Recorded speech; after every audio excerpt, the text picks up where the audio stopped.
My name is Carol Quinn, and I'm a retired art educator. And I'm Edward, obviously, and I used to be a former student. So this is where it all started. He always had wonderful art skills, and I think he probably came to us with some of those skills. To me, what I thought was just another art class where I can draw and do whatever I want turned out into this college course, which really surprised my college teacher when I went to college when he goes, "What are you doing in this class?" Because you had more skills than they expected you to have. Exactly. Well, so that was to you and Ms. Alvin.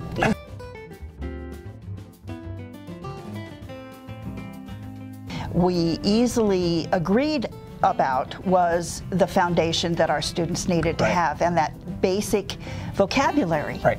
Well, that was it. I remembered it at the time as vocabulary, but over time it has become second nature, and I just spout it off everywhere I go, and people think I'm crazy, but you know, it's all because of her. It's all because of me, and I wear that badge with pride, because if you have that vocabulary, you can talk about art. You can talk about any kind of art. You can talk about film. You can talk about music even. You can talk about, because so many of those terms that we use are used about our culture.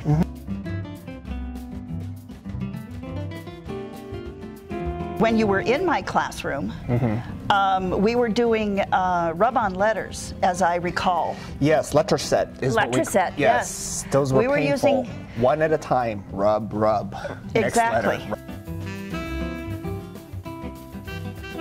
So, you brought in this wonderful gentleman. Yes.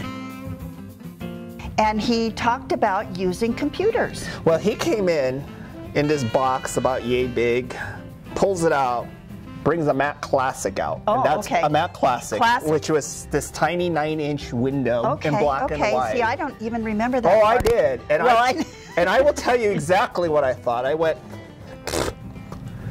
I think you told me after he left, I will never be using those machines. Nope. Because Edward had such talent that he could draw anything.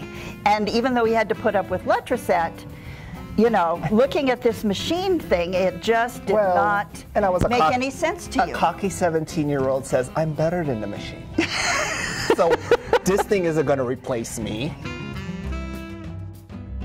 People always ask me, how did you get into what you're doing? And I always tell them this story. I was my junior year, and I was starting to decide what classes to take, and I said, I'm down 1 credit, need 1 more.